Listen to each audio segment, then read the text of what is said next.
What's going on, everybody? Welcome to Arrival Entertainment, and today we're going to be talking about Fantastic Beasts: The Secrets of Dumbledore, the next entry in the Wizarding World series. Fantastic Beasts: The Secrets of Dumbledore stars Jude Law, Eddie Redmayne, Mads Mikkelsen, and is once again directed by David Yates. And in this film, Dumbledore enlists the help of Newt Scamander as well as a group of other wizards to stop Grindelwald's plan on starting a war with the Muggles. Before I continue with the video, I just want to say that I apologize for getting this video out later than I usually would. My plan was to have this video out Saturday after I saw the movie, but I didn't have time to do it when I got home from the movies, and then Sunday was of course Easter, and I had to work that Sunday, so by the time I got home from work, it was Easter. I spent some time with my family, plus I was too tired from work anyway. And I just want to say that if you're new to the channel, then welcome. If you enjoy this type of content, then please consider subscribing to the channel, and don't forget to like and share this video. That really helps me out. With that being said, let's talk about some Harry Potter stuff. If you don't know me, then you should know that Harry Potter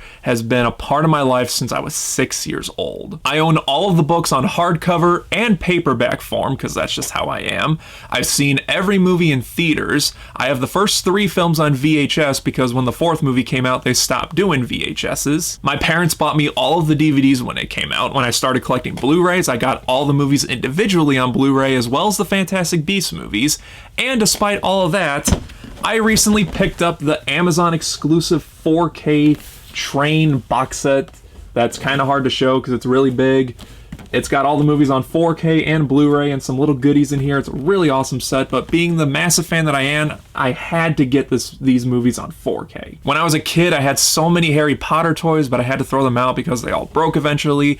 I have countless Harry Potter wands that I still collect, now with the Mystery Series wands that Walmart always does. My point is, Harry Potter has meant the world to me. I've loved most of the movies. I'll get into the one that I didn't like soon, but it has impressed me so much every time I think about it that the Harry Potter film series has been consistently good ever since the film started. Even the first Fantastic Beasts movie, I really like it. I've seen it a couple times since theaters and the movie still holds up well for me. Crimes of Grindelwald, however, is the only movie in this series that I just flat out did not like. I have a review for that movie back when I first saw it, so go check out the video for that if you want to know more of my thoughts on that movie, but basically, that movie was just a big mess.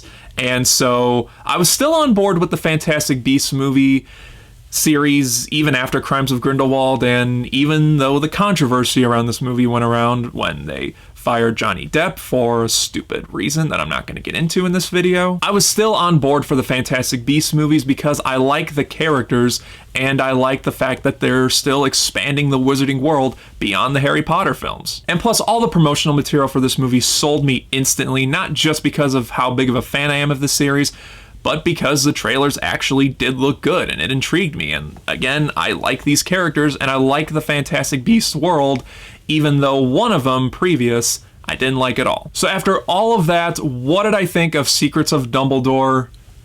I kind of enjoyed it. In fact, I really enjoyed it. It's not great. It still doesn't hold on to the level of the Harry Potter movies, the 8 Harry Potter movies. But personally, I think it's my favorite of the Fantastic Beasts movies so far. I gotta rewatch the first Fantastic Beasts movies because I haven't seen it in a couple of years, but I can safely say that this movie is leaps and bounds an improvement over Crimes of Grindelwald. And let's start with what I like about this movie first. I still really like these characters. I like Newt Scamander, and I like the way Eddie Redmayne plays him. His little quirks that he has when he plays the character is very entertaining. He has this innocent likability factor to him. He's the kind of guy that you just want to pal around with if you were involved with these movies. I still really love Dan Fogler as John Kowalski, the Muggle in these movies. He's probably my favorite character in the Fantastic Beasts series. He's just so fun and funny and quirky and likable. And I'm glad he had a lot to do in this movie because I was worried that they would tone him back a little bit as the series went along, but I'm so glad they didn't. I don't know why I thought that, but I'm glad they didn't. He had a lot to do in this movie, and he stole every scene, in my opinion, that he was in. Richard Coyle plays Aberforth Dumbledore, Albus's brother, and I thought he was perfect casting as well. Jude Law as Dumbledore was perfect. Like, ever since they announced him for Crimes of Grindelwald, I was like, that is perfect casting. I love Jude Law, and I thought he was going to kill it as a younger Dumbledore. And even though he wasn't in Crimes of Grindelwald all that much, he still was a scene stealer for me every time he came on screen. Thankfully, he has a lot more to do in this movie, and he's again another scene stealer in this movie. I love Jude Law as a younger Dumbledore. But the biggest one that everyone is going to be talking about, whether a positive or negative, is Mads Mikkelsen as Grindelwald. Now, the only thing I'm going to mention about Johnny Depp and Grindelwald for this series was that I think it's absolutely terrible that Johnny Depp, what happened with him with Grindelwald and what's still going on with him, I think it's just horrible. I feel bad for the poor guy. But also, with that being said, I wasn't a huge fan of Johnny Depp as Grindelwald in the previous two movies. I don't know. I love Johnny Depp as an actor. Again, I feel absolutely terrible with what's going on with him.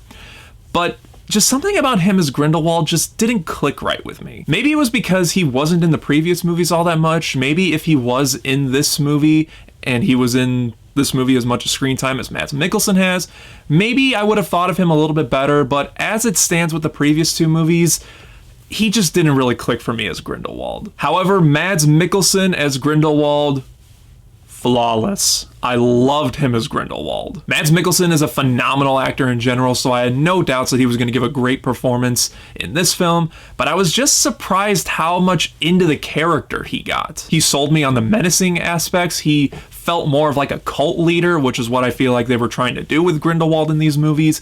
He just has this soft-spoken voice when he's just talking normally to people. But then when he snaps, and he turns on that menacing aspect so well in this movie. And I can buy people following this guy as some sort of cult leader because he just gives off that attitude, that aspect of Grindelwald. So it's unfortunate what happened with Johnny Depp, and I feel really bad for the guy, but I do really like Mads Mikkelsen's interpretation as Grindelwald. If they continue this series, I definitely want him and Jude Law and the rest of the characters to come back, because like I said, I love these characters that they're setting up for this world. I'm also really impressed that most of the behind-the-scenes team that did Harry Potter and the Order of the Phoenix all the way through Crimes of Grindelwald came back to do this movie. It's once again directed by David Yates, who I think really does understand this world that J.K. Rowling set up. I love his direction that he did for the previous movies. Not so much Crimes of Grindelwald. Like I said, Crimes of Grindelwald was just a messy movie altogether. I have no idea what happened with that one. But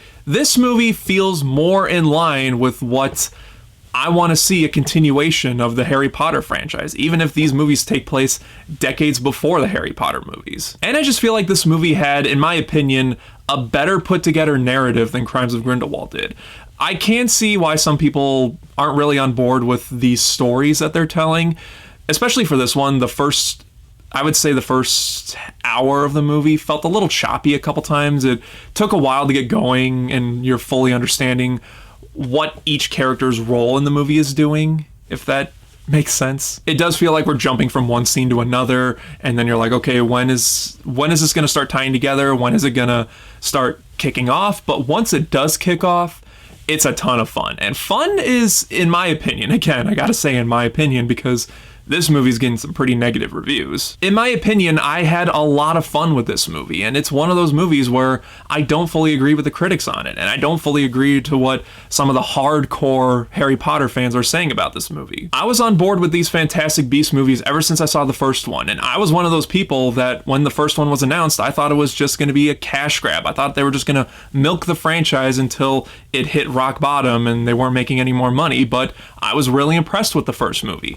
Second movie, again, wasn't that good, but this third movie, I feel like it's giving me back those feelings on when I saw the first Fantastic Beasts movie. The action I thought is better handled in this movie. I didn't have a headache when watching any of the action scenes. The wand fights are extremely thrilling. It reminds me of when the wand fights in Order of the Phoenix started, when we first got to see like that wizarding battle that would eventually come into the next movies later on. I had those feelings back when I was watching some of the battles in this film. Basically, what I could say about Secrets of Dumbledore is that if you were on board with the Fantastic Beasts movies and you like the characters, you like this prequel world that they're setting up, then you should have no problem enjoying this film. There's a lot of fun aspects to be had in the film. However, if you're not on board with the Fantastic Beasts movies and nothing about them at all works for you, then I feel like nothing's really going to work with you in this movie too. And that's perfectly fine. Again, everyone's entitled to their own opinions when it comes to these big franchises, and you shouldn't apologize for liking or not liking a certain entry. Yes, this movie is getting mixed to negative reviews, but I'm on the spectrum that really enjoyed this film, and I'm someone that really didn't like the second film. So I'm hoping they do more Fantastic Beasts movies. Again, I like these characters, and I hope we get that Voldemort movie. Does anyone know what happened to that? I remember they announced the Voldemort movie years ago, I think when the first Fantastic Beasts movies came out, and nothing has come up with that, at least nothing that I've seen. So if you know anything about that, let me know in the comment section. I'm curious if that movie is still happening or if it got canceled. But nevertheless, guys, I want to see more of this Fantastic Beasts world. I want to see more of the Wizarding world because I'm such a big fan of it. And like I said, I had a lot of fun with Secrets of Dumbledore, and I definitely think it's a Blu-ray purchase. And if you're one of those people that didn't like the film, that's perfectly fine too. This is a massive Harry Potter world, and not everything is going to work for people. I have my favorites and least favorites of the series, and that's really all I can say. So guys, that's my review for Fantastic Beasts: The Secrets of Dumbledore. Just like always, whatever you thought of the film, let me know down in the comment section as well.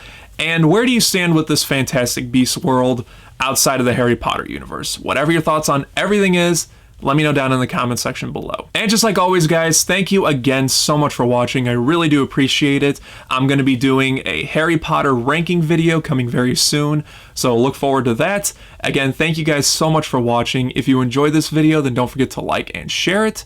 Subscribe right here if you haven't already. And until next time, guys, take care.